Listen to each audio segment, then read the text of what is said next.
So what we're going to see today is going to be very different from what we saw yesterday in terms of, strategies. Okay. Winter, what about the Shrek? Is it just too dangerous for any of these teams to let that through today?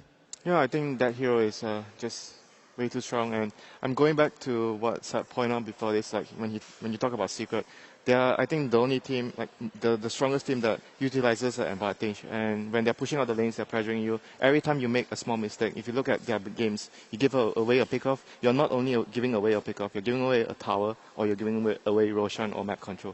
They're going to gain something every time you make a misstep. Right. All agreed? I agree that I think they're really good at using their advantage. But what I'm looking forward to today is the lower bracket games, that we might see something new there as well. Obviously, in the winner bracket, we are going to expect that, seeing Secret come out.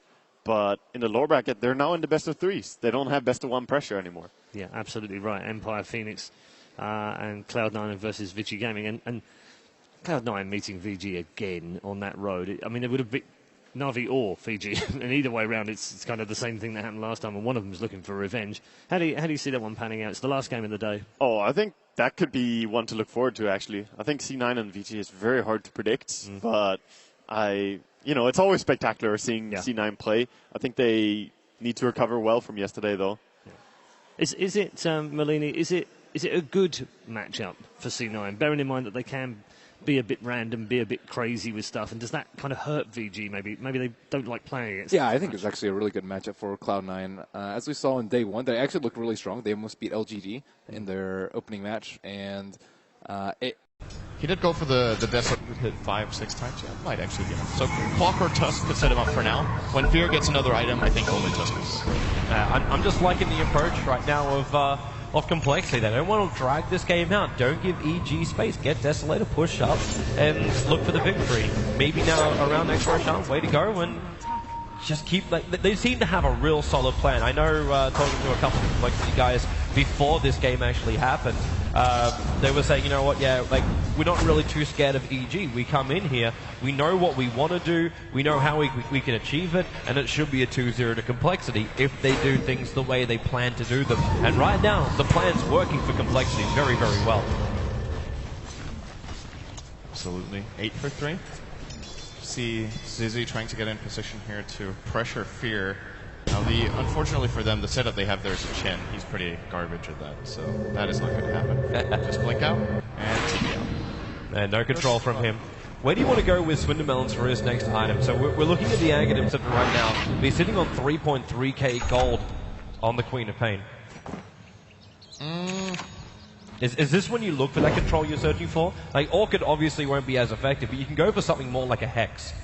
I think Hex or BKB are the good choices here. BKB will allow him to ignore the song, or more importantly, not just get blown up by Sand King Lina if he wants to go for an aggressive engage. Alternatively, like you said, Orchid or Hex, I don't know. It's actually going to be a pretty early Orchid anyway. Like, if you consider he went for Axe first, you could get an Orchid right now, let's say minute 22. That would still be before Fear's Manta time, quite a bit before even. Especially when Fear bought the full Vlad, so yeah, you're right, delays it up a lot. It's worth considering. I think Hex is probably the more stable choice because Manta will be coming out inevitably. Like, it's an inevitable pickup here for Fear as the next item. I'd say Hex probably the absolute best here, and then they have to try to rely on not getting caught out with the Quap, which, they have two really good engagers in Tusk and Clockwork to set her up instead, and if they give her the Aegis again, she's actually safe even without a BKB. Maybe we can look towards the situation right now. So Complexity, we're going to assume they're going to get the Tier 2 tower without any kind of counter initiation from EG, unless EG really want to heavily commit into something like that. I almost feel like they just want to buy some time until that point. Let's think about Complexity moving up to the Tier 3 towers. What do they need to get past EG's lineup, knowing they're going up against such big AoE control, be it through the biggest one, Song of the Siren, but also coming in through Light Strike Arrays, Winter's Curse, all these things. How do they actually get all the way up and take a Rakta without putting themselves in terrible, terrible danger?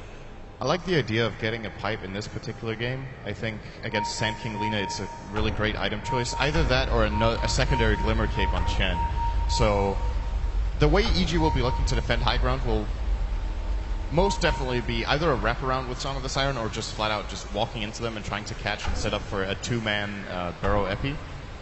But should you be able to Glimmer Cape one of those targets during that, they might simply stay alive with Glimmer Cape, Hand of God, and Mech. And then you can really turn the fight on its head. If Epicenter is used and they don't find a kill, I simply think EG will run out of steam, at least for now, right? Because AM's teamfight contribution right now is really weak. The only thing he can do is get a good Mana Void if Queen of Pain is low on mana, but he can't jump into a Clinks. Like, he's going to get 4-shot if he tries to contribute to the fight until he has Manta. Yep. So there is definitely a timing window right here for Complexity where the fights will be more or less 5-on-4 plus Mana Void.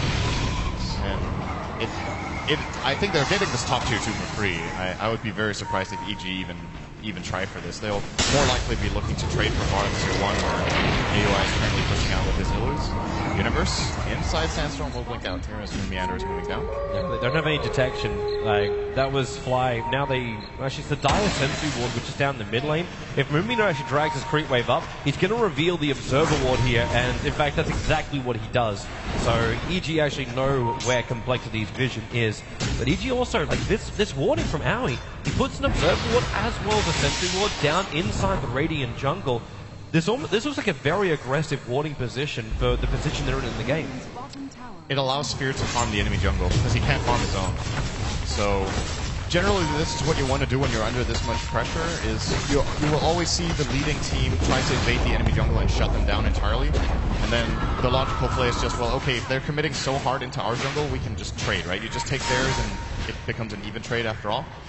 And everything for EG right now, if they can get an even trade in the next 10 minutes, that's what they're looking for. I think it's ambitious trying to win the next 10 minutes.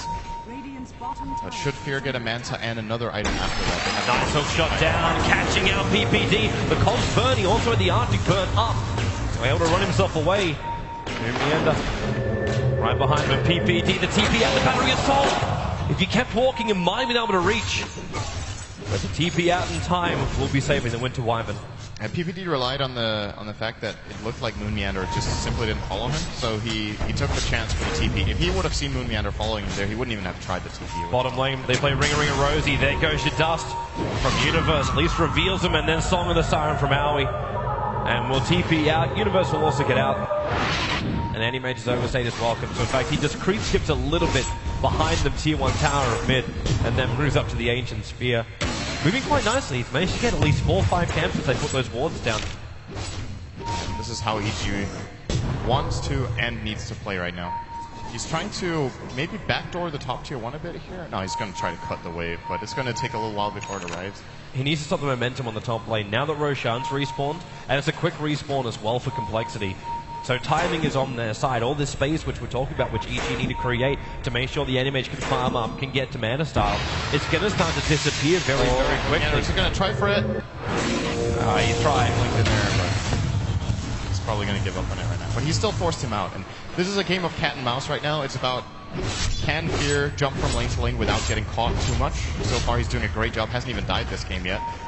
He can keep this up, being elusive here. Still, it doesn't really feel like EG are making much of a comeback. Experience-wise, they're pretty close, but the goal is this could be kind of stalling out. Blink away by Swindlemelons, but Universe and Samal, they're still right behind it. Blink forward, the Light Strike Array as well is going to connect. Swindlemelons, they need to Laguna him, and the Cold, actually, they just let the Curse go. That's a big kill. PVD will take it. But that Queen of Pain was getting completely out of control, and this actually moves the Anti-Mage into the #1 net worth position.